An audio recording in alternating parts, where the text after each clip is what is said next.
চীনের মতন আগ্রাসী মনোভাবাপন্ন যারা ভারতবর্ষকে চিরশত্রু মনে করে এসছে, তারাই এই ভাবে মদত দিয়ে এদেরকে দিয়ে করাচ্ছে বলে আমার ধারণা। একাত্তরে আমরা দেখেছি খালি হাতে আসতে হয়েছে, মানে জমি জায়গা বাড়ি ভিটে সব ফেলে আসতে হচ্ছে। কোথাও মিল পাচ্ছেন 71 2024 আবার খালি হাতে হিন্দু সনাতনীদের এদেশে আসতে হবে, শরণার্থী হিসাবে আসতে হবে? হ্যাঁ, সেরকমের দিকে যাচ্ছে। যেভাবে আস্তে আস্তে হিন্দুদের উপর যে অত্যাচার চলছে, ওখানে রাতে মা বোনেদের তুলে নিয়ে যাওয়া হচ্ছে। তারপরে গতকাল যেভাবে বলা হয়েছে সব হোটেলে গরুর মাংস বিক্রি করতে হবে, এ অমানসিক। এভাবে মানে হিন্দুরাদের খুবই কষ্টদায়ক। ওখানে যে আমাদের যারা হিন্দুরা ওখানে বসবাস করছে, সনাতনী হিন্দুরা, সেটা এই রাজ্যেও আস্তে আস্তে এই রাজ্যের দিকেও প্রভাব পড়ছে। এই রাজ্যের দিকে প্রভাব পড়ছে না এমন না, আপনারাও ভালো করে জানেন, সারা পশ্চিমবঙ্গের মানুষও দেখছে। হিন্দুদের উপর কিন্তু একটা যে প্রেশার আসছে, এটা কিন্তু আস্তে আস্তে আমার মনে হয় হিন্দুদেরকে এক জায়গায় হতে হবে। আর হিন্দুদের ওপর প্রেশার আসছে, কিন্তু মহিলারা কি সুরক্ষিত? বাংলাদেশ, এ শহর, এ কলকাতা, মহিলাদের কি অবস্থা? দেখুন, মহিলারা আমার কাছে মনে হয় যে কোথাও সুরক্ষিত নয়। অনেকগুলো ঘটনা পরপর ঘটে গেছে যেখানে প্রতি ক্ষেত্রে মহিলাদের উপর অত্যাচার করা হচ্ছে, কিন্তু আমার কাছে কথা হচ্ছে যে তারা ভুলে যাচ্ছে কি করে যে একজন মহিলা হচ্ছে সৃষ্টির বীজ, সেখান থেকে সবাই সৃষ্টি হচ্ছে। আজকে তারাই যুগে যুগে সব জায়গাতে লাঞ্ছিত হচ্ছে। আজকে বাংলাদেশে যেটা করছে দেখুন, 71 সালে আমাদের নিজেদের ভারতীয় সৈনিক এতগুলো মানুষ প্রাণ হারিয়েছে, 4,000-এর উপরে মানুষ হারিয়েছে। কেন? পাকিস্তানের থেকে আমাদেরকে বাংলাদেশকে বাঁচানোর জন্য, তাদের মহিলাদের সুরক্ষিত রাখার জন্য। কিন্তু সেই এত কিছু অবদান সবকিছুই লান হয়ে গেল আজকের এই অবস্থাতে। মানে সেই 71 যারা দেখতে পায়নি, পুনর্বার আবার এই 24-এ 71 আমাদের দেখতে হচ্ছে। 71-এর মুক্তিযুদ্ধে আমরা দেখেছি ভারতের অবদান অস্বীকার করার জায়গা নেই। একাধিক সৈন্যদের উপর আক্রমণ, অনেকেই প্রাণ হারিয়েছেন। এত অমানবিক হবে? এভাবে ভুলে যাওয়া যায় ভারতকে? আপনারা যদি ইতিহাস পেছনে যান তখন দেখবেন সুরাবার্দিও কিন্তু 1947 সালেও 16ই ইয়েতে আমাদেরকে এখানে মানে ভারতবর্ষে বাঙালি হিন্দুদের এখানে গণহত্যা হয়েছিল, জেনোসাইড। তো সেই জিনিসটাকে ওরা অবলম্বন করেছে, ওরা ওখান থেকেই শিখেছে। আজকে ওখানেও যখন ওরা একটা রিজার্ভেশনের জন্য যখন ছেলেরা ওরা নেমেছিল, সেইটাকে উপেক্ষা করে তার পেছনে একটা টেররিজম মাইন্ডসেট কাজ করেছে। তো আজকে যে জিনিসটা আপনি এখন জনগণের মাধ্যমে যেটা শুনছিলেন, যে আজকে একটা ওইটুকু ক্ষুদ্র দেশ কারোর মদত ছাড়া কি হতে পারে? সোফার সিরিয়া ইজ কনসার্ন। ঠিক মদত কার, এটাই প্রশ্ন। পাকিস্তান, চীন, কাদের মদত রয়েছে বলে বাংলাদেশ এত বেশি, কাদের ইনফ্লুয়েন্সে বাংলাদেশ এসব করছে? অ্যাকচুয়ালি মদত বলতে অনেকেরই মদত আছে এর মধ্যে। কিন্তু সবচেয়ে বেশি আশ্চর্যের ব্যাপার যে ভারতবর্ষের জন্য আজকে বাংলাদেশের এই অবস্থা, বাংলাদেশ তৈরি হলো রাজার, সেটা কি তারা ভুলে যাচ্ছে এবং আননেসারি ভারতবর্ষের ওপর তারা অত্যাচার আনবার চেষ্টা করছে এবং হিন্দু পপুলেশনকে কমাবার চেষ্টা করছে। এটা অত্যন্ত দুঃখজনক। কি মনে হচ্ছে গোটা দেশ জুড়ে বাঙালি ছড়িয়ে রয়েছে, হিন্দু ছড়িয়ে রয়েছে, সেখানে হিন্দুদের উপর এই অত্যাচার, ডিপ স্টেট কেন? এটা কি কারণ, কি ব্যাখ্যা হবে? অ্যাকচুয়ালি কিন্তু আপনি একটু দেখবেন, যখন মাছ ধরা হয়, বড় মাছকে ধরার জন্য ছোট মাছকে ছাড়াইতে ফেলা হয়। বাংলাদেশ কিন্তু শেষ, ওটা একটা ছোট মাছ, ওকে বড় বড় স্টেটগুলো ফেলেছে মাটি ভারতকে খাওয়ার জন্য। ভারত এই টাইপে পা দেবে না। কিন্তু বাংলাদেশ আগামী দিনে আফগানিস্তান, পাকিস্তান হতে যাচ্ছে। ভারতের প্রতিবেশী রাষ্ট্র, ওখানে কিছু হলে আমাদের এখানে প্রভাব পড়বেই। এবং হিন্দুদের উপর যে অত্যাচার, এটা কিন্তু ওদের শিক্ষা কিন্তু আজকে না, 47 সাল থেকে এই শিক্ষাটা নিয়ে এসছে। ওই জন্য তোরা পাকিস্তানে গেছিল, পূর্ব পাকিস্তানে।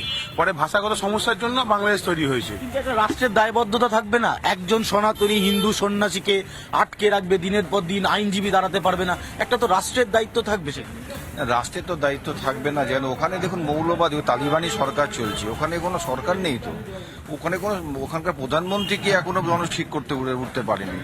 তো ওখানে এখন যেভাবে চলছে, হিন্দুরা সত্যি অত্যাচারিত। আমার মনে হয় আমাদের পশ্চিমবঙ্গে যারা আমরা সনাতনী হিন্দুরা আছি, আমাদেরকে রাস্তায় নেবে আরো বড় আন্দোলন করতে হবে, যাতে ওদের উপর একটা প্রেশার করতে হবে, যাতে আমাদের ওখানকার হিন্দু ভাই বোনের মা বাবাদের উপর যে অত্যাচার চলছে, সেই অত্যাচার থেকে তাদেরকে মুক্ত করার জন্য। আপনারা শহরের মানুষ ভারতের কি স্ট্যান্ড চাইছেন? এ রাজ্যের বা এ দেশের প্রধানমন্ত্রী বা কেন্দ্রীয় মন্ত্রীরা কি স্ট্যান্ড নেওয়া উচিত বাংলাদেশকে এই মুহূর্তে? এখন দেখুন, এটা ধীরে চলো নীতিতেই আমার মনে হচ্ছে কেন্দ্র সরকার চলছে, কারণ এর পিছে বড় একটা চক্রান্ত আছে। আমরা ডোনাল্ড লুর কথা অস্বীকার করা যাবে না এই চক্রান্তের ক্ষেত্রে। ডোনাল্ড লু হচ্ছে মার্কিন যুক্তরাষ্ট্রের পররাষ্ট্রমন্ত্রী। উনি কিন্তু বিখ্যাত হচ্ছে গদিচ্যুত বিভিন্ন দেশের সরকারকে গদিচ্যুত করার জন্য বিখ্যাত। তো ডোনাল্ড লুর একটা বড় হাত রয়েছে যদ্দূর মনে হচ্ছে, কারণ বিরোধী দলের সঙ্গে বাংলাদেশে গিয়ে ডোনাল্ড লু মিটিং করেছেন, তারপরেই কিন্তু এই রকম ডিপ স্টেটের খেলাটা শুরু হয়েছে। চিন্ময় কৃষ্ণবাবু ছাড়া পাবে কি মনে করছেন এদেশে বসে? চিন্ময় কৃষ্ণবাবু অতি অবশ্যই ছাড়া পাবে, এবং যদি ওনারা সুস্থ মস্তিষ্কের লোক হয়ে থাকেন, যারা এখন দেশ চালাচ্ছে, যত তাড়াতাড়ি চিন্ময় বাবুকে মুক্তি দেবেন তত তাড়াতাড়ি ওনাদের সম্ভব আইনজীবীরা দাঁড়াতে পারছে না। আইনজীবীরা দাঁড়াতে পারছে না, তার কারণে যে বিচার ব্যবস্থা, বিচারপতি স্বয়ং তারা জামাতের একটা অংশ, তারাও কিন্তু জামাতপন্থী মানসিকতার মধ্যে আছে। একদম ঘটনা, যারা আজকে লয়ার আছে, যারা ওখানে বার অ্যাসোসিয়েশন ভেঙে দিয়েছে, সংখ্যালঘু যারা প্রগতিশীল যারা মুসলিম তাদেরও সরিয়ে দিয়েছে, বিচার ব্যবস্থা আছে জামাতের কবজা চলে গেছে। আমার তো এটা নিয়ে আন্তর্জাতিক আদালতে যাওয়া উচিত, কারণ 116 জন ভারতবর্ষের একটা আন্তর্জাতিক আদালতের কি ভূমিকা থাকা উচিত এখানে? অবশ্যই থাকবে। যখন অ্যাডভোকেটরা দাঁড়িয়ে বলে অন্য কোনো অ্যাডভোকেট দাঁড়াতে দেবো না, গণপিটুনি করবো, সেখানে তো ল বলে কিছু নেই। আমাদের এখানে রাত্রি 12টার সময় ফাঁসির আসামি তার জন্য বিচার হয়, সুপ্রিম কোর্ট খোলা হয়, আর সেখানে দাঁড়িয়ে থেকে দিনের বেলায় একজন মানে বিচার অভিযুক্ত তাকে হচ্ছে বলছে দাঁড়াতে দেবো না, গণপিটুনি দেবো। একজন অত সিনিয়র অ্যাডভোকেট তাকে ভেতরে মারা হচ্ছে, বিচারপতিকে বলছে শুনলে আপনাকে মারবো। ওটা ভয়ের বাতাবরণ আছে ওখানে, আইন বলে কিছু নেই।